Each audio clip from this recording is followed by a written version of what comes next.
Hello, here's what you can do in order to improve the battery life on Samsung Galaxy A16 5G. So first of all, we're gonna open the settings, and most of these things, if not all of them, can be done in the settings, so we will work around settings here.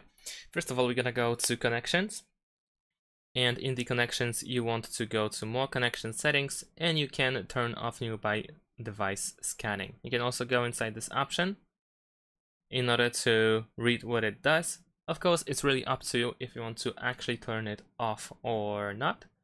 As it is with everything else in this video, so keep that in mind. I'm not forcing you, of course, to turn off everything. I'm just gonna show you what you can do in order to improve the battery life, to extend it, and to keep the battery in a better condition for longer. Of course, also some of these options can be disabled and of course re-enabled when necessary. Alright. So, with that being said, the next thing that you can do is turn off some of other connections, and that is of course Wi-Fi and Bluetooth and NFC when you don't need them at the specific moment. Of course, if you are at home and you don't want to use mobile data, you can of course turn the Wi-Fi on and keep using it. If you are outside where you don't have access to Wi-Fi, then of course it is still recommended to turn it off because, well, you are not using it anyway. And the same goes with Bluetooth. If you don't have any Bluetooth device connected to your Galaxy A16 at the moment, it is recommended to of course turn it off. And the same goes with the mobile data as with Wi-Fi. So in order to turn off mobile data, you can go to the SIM manager, and then over here in mobile data you can select off. Now, besides that, we also have location. So let's go back to the settings. You want to find location, and in location we can make sure that the location is actually disabled. Besides that, we can also go to location services, and you can also turn off Wi-Fi scanning and Bluetooth scanning over here. You can also go to security and privacy.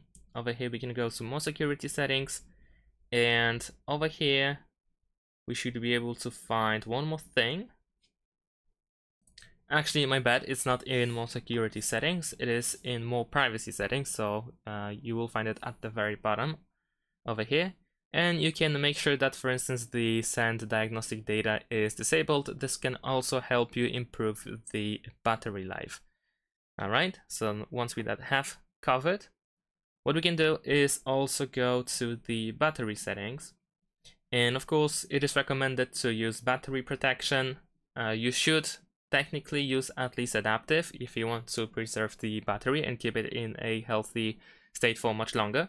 And what it does is the adaptive mode sometimes uses basic mode and sometimes uses maximum mode. Maximum mode allows the battery to be charged up to 80% and not much more.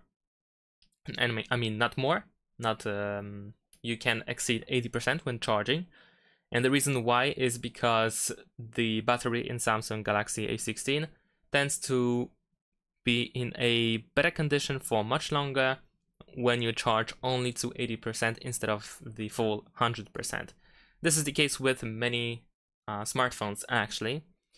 And if you want to keep the battery in a healthy state for even longer, you should also keep in mind that if the battery drops to 20%, it is the ideal moment to start charging the device again. So technically you want to keep it, the battery between 20 to 80% in order to keep it in a healthy state for as long as possible. And the basic mode, because I forgot to mention it, basic mode allows you to charge your battery to 100%. However, the charging will stop when you reach 100%, and when the battery drops down to 95%, it will start charging again. Besides that, we can also go to the power saving mode. You can tap on these three dots over here in the top right corner, and you can enable adaptive power saving. You may not like enabling power saving mode by yourself manually, so instead of doing this by yourself, you can use the adaptive power saving, which allows the device to learn the usage patterns of this device and then turn on the power saving mode when needed and turn off when not needed. And that's pretty much it. Thanks for watching, leave a like and subscribe to my channel, and see you in my next videos. Bye!